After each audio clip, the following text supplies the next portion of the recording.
Hello बच्चों। बच्चों आज मैं लाया हूँ आपके सामने कॉन्सेप्ट ऑफ इलेक्ट्रिक फील्ड, जिसको हम डिनोट करते हैं ई से। यहाँ पर हमें क्या करना है कि ओ पॉइंट है हमारा, यहाँ पर एक चार्ज है जो कि पॉजिटिव है और उसकी फील्ड जा रही है रेडियली आउटवर्ड्स। ठीक है, उसकी ये सारी फील्ड जा रही है रेडियली आउटवर्ड्स, क्योंकि ये पॉजिटिव चार्ज है तो रेडियली आउटवर्ड्स ही जाएगी इसकी फील्ड। तो हमें करना क्या है, यहाँ पर एक चार्ज रखा है पॉइंट पी पे, छोटा सा चार्ज होता है, ये चार्ज रखा है, ये इसको रिपेल कर रहा है। ठीक है, तो इसको रिपेल करेगा तो कुछ फोर्स होगी, यहाँ पे फोर्स क्रिएट करेगा। तो ये कितनी फोर्स क्रिएट करेगा वो हम जान चुके हैं कूलम्स लॉ में, वो हमने उसमें करा कूलम्स लॉ में। और कूलम्स लॉ में हमने क्या करा, के Q1 Q2 upon R square, ये हमने पढ़ा अभी तक कूलम्स लॉ में। अब हमें यहाँ पर उसकी इलेक्ट्रिक फील्ड निकालनी है। ठीक है, इलेक्ट्रिक फील्ड कैसे निकालेंगे वो मैं आपको बताऊंगा। सबसे पहले कंसिडर करिए, consider a charge body carrying a positive charge Q placed at a point O, placed at a point O. It is assumed that charge Q produces an electrical environment in the surrounding space called electric field. ठीक है, in the surrounding space अगर ये एक environment create करता है ऐसे ऐसे ऐसे रेडियली आउटवर्ड, ये इसका चार्ज जाता है तो एक ये इलेक्ट्रिक फील्ड क्रिएट करता है। ठीक है, अब ये इलेक्ट्रिक फील्ड कैसे क्रिएट करता है, with the help of existence of किसके चार्ज के क्रिएट करेगा, कुछ तो होगा यहाँ पे जिससे ये इलेक्ट्रिक फील्ड क्रिएट करेगा। अगर इसके पास दूसरा चार्ज नहीं होगा तो ये नहीं करेगा electric field create. Electric field create तभी होगी जब हमारे पास कोई दूसरा चार्ज होगा। हमने इसलिए यहाँ पर एक पॉइंट P पे माना कि हमारे पास एक छोटा सा चार्ज है Q0 और ये भी पॉजिटिव है। यहाँ पर हमें दो बातें याद रखनी है, इसे हम बोलते हैं सोर्स चार्ज, इसे हम बोलते हैं सोर्स चार्ज, और इसे बोलते हैं टेस्ट चार्ज। ठीक है, और ये टेस्ट चार्ज जो होता है, ये टेस्ट चार्ज जो होता है ये हमेशा होता है पॉजिटिव, ये नेगेटिव नहीं होता, ये होता है हमेशा पॉजिटिव।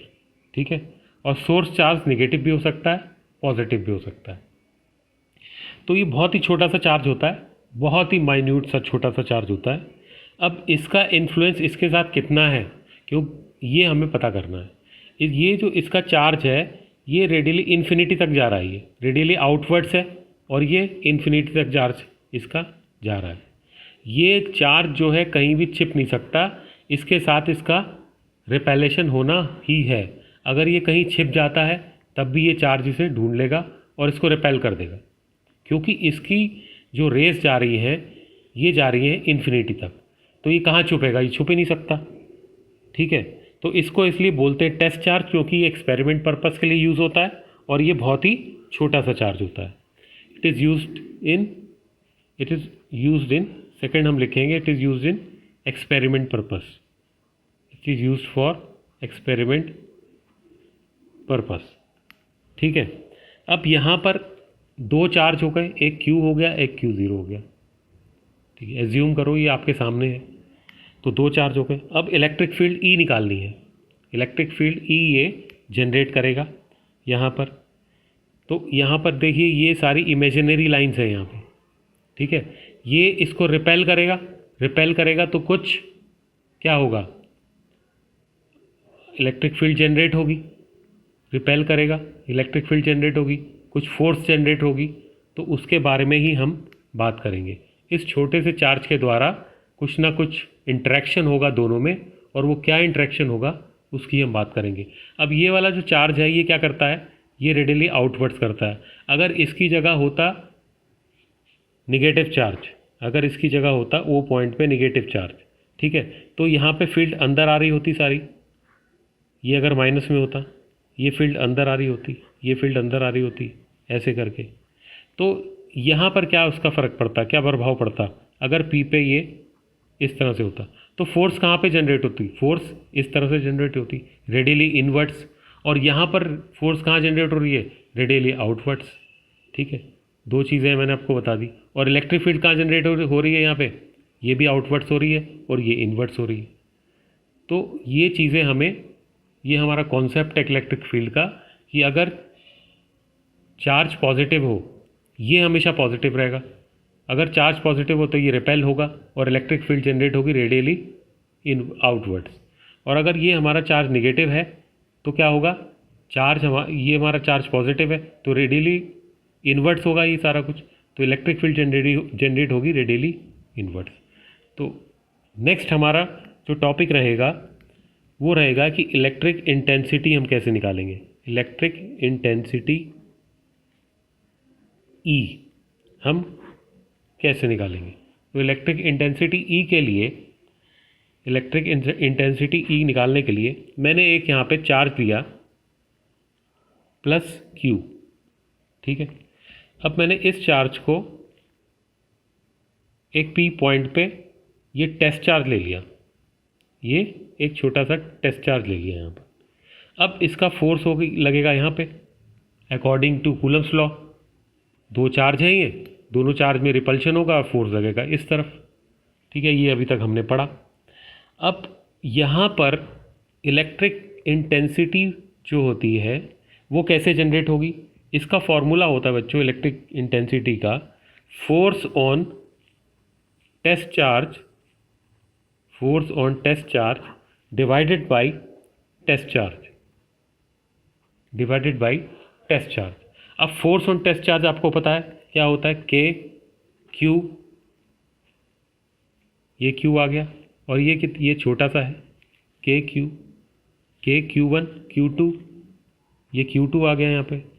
अच्छा, नीचे हमारा क्या आता है यहाँ पे? r² आता है। यही था हमारा कूलम्स लॉ। अब डिवाइड बाई क्या है? डिवाइड बाई टेस्ट चार्ज है, तो टेस्ट चार्ज क्या है? Q0। ठीक है, इससे हमारा ये कैंसिल हो गया। ई हमारी कितनी आ गई एट द पॉइंट P? ई हमारी कितनी आ गई at the point P? KQ/r²। तो ये हमारी निकल गई इलेक्ट्रिक इंटेंसिटी। देखिए दोबारा देखिए, electric intensity force on test charge divided by test charge, KQ, ये कूलम्स लॉ लग गया फोर्स वाला, 4KQ Q1 Q2/r², Q1 Q2/r² divided by test charge Q0। Q0 से Q0 कट गया, तो यहाँ पर electric intensity at point P कितनी निकल गई? KQ/r²। तो ये हमारा एक फॉर्मूला बन गया इलेक्ट्रिक इंटेंसिटी का, जिस पे हम आगे निकालेंगे न्यूमेरिकल्स। अच्छा, दूसरा इसमें क्या है? इलेक्ट्रिक इंटेंसिटी हमारी निकल गई। अब हम बात कर रहे हैं इसकी यूनिट की। इसकी यूनिट क्या होगी इलेक्ट्रिक इंटेंसिटी की? देखिए ये क्या है, यहाँ पर मैंने आपको अभी फॉर्मूला क्या बताया? Force on test charge divided by test charge. ठीक है, force upon test charge divided by test charge, और टेस्ट चार्ज कितना है? Q, यानी फोर्स कितना है न्यूटन में, राइट। और Q0 किस में होता है? कूलम में होता है। तो क्या निकल गया हमारा? न्यूटन अपॉन कूलम, और न्यूटन कूलम -1। तो ये हमारी इसकी ऐसे यूनिट निकल गई। ठीक है, यहाँ पर एक बात का ध्यान रखेंगे हम कि electric field E is a vector quantity whose direction is same as that of force exerted on the positive test charge। यानी कि electric field E is a vector quantity, right, whose direction is same as that of the force, whose direction is same as that of the force exerted on a positive test charge। अगर vector quantity में लिखेंगे तो हम इसको इस तरह से लिखेंगे वेक्टर क्वांटिटी में। ठीक है, अब आगे मैं आपको कराता हूँ कि वेक्टर क्वांटिटी इसकी क्या होती है। यहाँ पर हम लेंगे चार्ज, एक test charge, point P, distance R। हमने इसका फार्मूला लिख दिया इलेक्ट्रिक इंटेंसिटी। अच्छा, इलेक्ट्रिक इंटेंसिटी का फार्मूला लिख दिया, और ये हमने लिख दिया स्केलर फॉर्म में। अब अगर वेक्टर फॉर्म में हमें लिखना है तो हम क्या करेंगे? KQ/r² multiply by R vector. अब ये R वेक्टर कितना होता है? R upon mod R। ये आपने पढ़ रखा है 11th क्लास में। अच्छा, K Q upon R square multiply by R upon mod R. ये जो है इसका आर और इसका आर बराबर हो जाता है, तो सेम, यानी ये भी मॉड आर में है। ठीक है, अगर हम वेक्टर फॉर्म में लिखेंगे तो K Q into R upon mod R cube, ये आ गया। बच्चों ये जो यहाँ पर आर क्यूब आया, फॉर्मूला हमारा क्या था, के क्यू अपन आर स्क्वायर। आप कहेंगे कि अभी आपने ये बताया और अब आप बता रही है। देखिए ये आर से एक आर कट जाएगा तो बात यहीं पे आ जाएगी, तो इसमें घबराने वाली बात नहीं है। सिर्फ वेक्टर फॉर्म में क्या होता है, हमें डायरेक्शन फाइंड करनी होती है, तो इसलिए हम इसको इससे मल्टीप्लाई कर देते हैं। ये हर एक चीज़ में है, हर एक आपकी वेरीफाई करना है, कूलम्स लॉ में करना है, तब भी मैंने आपको बताया था मल्टीप्लाई करा था वेक्टर फॉर्म में बनाने के लिए, तो इस ऐसे ही से कर दिया मल्टीप्लाई। ठीक है, अब कुछ इसके न्यूमेरिकल करते हैं हम। चलिए क्वेश्चन करते हैं। इस क्वेश्चन में क्या दिया हुआ है, if given two charges, one is of 1 microcoulomb and another is of -2 microcoulomb, what is the electric field intensity at the mid point, ठीक है, of line joining of the two charges if distance is 2 centimetre. ठीक है, अगर distance 2 centimetre के दिया है तो यहाँ पर इलेक्ट्रिक फील्ड इंटेंसिटी कितनी होगी। अब आपको पता है फॉर्मूला क्या है इलेक्ट्रिक फील्ड इंटेंसिटी का, अभी मैंने आपको ऊपर बताया, के क्यू अपॉन आर स्क्वायर। ठीक है, अच्छा यहाँ पर एक टेस्ट चार्ज है, ये पॉइंट पी है यहाँ पे, तो पहले हम इसका और इसका निकाल लेते हैं, फिर इसका और इसका निकाल लेंगे। अगर ये दोनों जुड़ेंगे, अगर एक ही लाइन में हुए, अगर ऐसे हुए दोनों एक ही लाइन में, मतलब मेरा कहने का मतलब ये है, अगर ऐसे हुए तो जोड़ देंगे, और अगर इस तरह से हुए, दोनों रिपेल कर रहे हैं, तो E1 इजगल टू E2 लिख देंगे और फिर निकाल लेंगे इसे। ठीक है, बात एक ही है। अब यहाँ पर हम चार्ज देखेंगे पहले कि वो किस पोजीशन में है।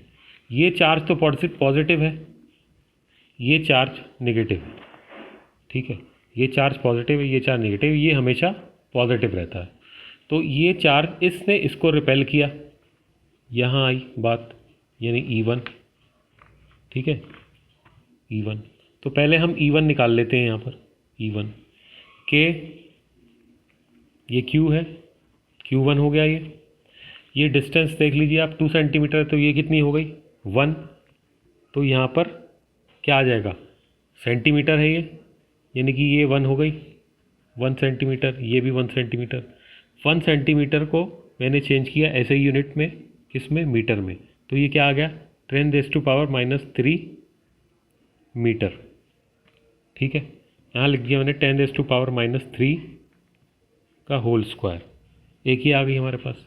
अब सेकंड पोजीशन देखते हैं, यहाँ ये तो हमारा सॉल्व हो गया काम। ये हम ले लेते हैं E2। ठीक है, तो E1 हमारी ये आ गई। अब ये जो चार्ज है यहाँ पे, ये पॉजिटिव है, ये नेगेटिव है। ठीक है, यानी इसकी डायरेक्शन भी इधर ही जाएगी, इधर तो आ नहीं सकती, क्योंकि ये पॉजिटिव वाला इससे जाके अट्रैक्ट हो रहा है। ठीक है, तो इसकी डायरेक्शन भी ऐसे जाएगी, राइट। तो इसकी डायरेक्शन भी जब ऐसे जाएगी, ये इस वाले चार्ज, जो ये वाला चार्ज है वो इसकी तरफ नहीं जाएगा, क्योंकि जो छोटा वाला चार्ज है वो ही जाता है, ये ध्यान रखिए आप। ये जो टेस्ट चार्ज है ये इसकी तरफ जाएगा, तो यहाँ पर हमारा ये E2 हो गया। यानी कहानी हमारी कहाँ पे आ रही है कि एक ही लाइन पे E1 आ रहा है और एक ही लाइन पे हमारा E2 आ रहा है, ऑन द सेम लाइन। तो इसका निकाल लेते हैं हम E2। ठीक है, अगर एक ही लाइन में आते हैं तो E1 प्लस E2 कर देते हैं। ठीक है, ये याद रखिए आप।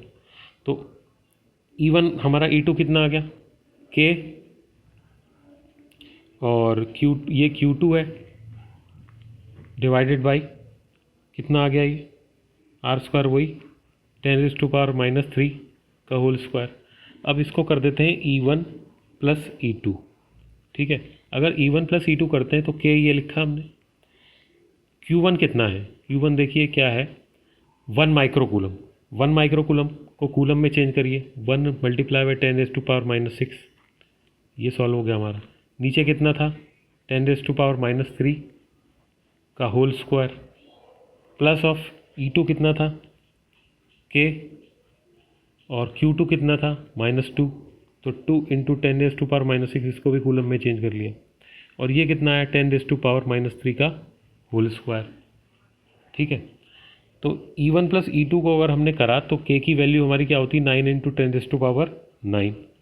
अच्छा, इसको मैंने बाहर निकाल लिया 10⁻³ का होल स्क्वायर, राइट।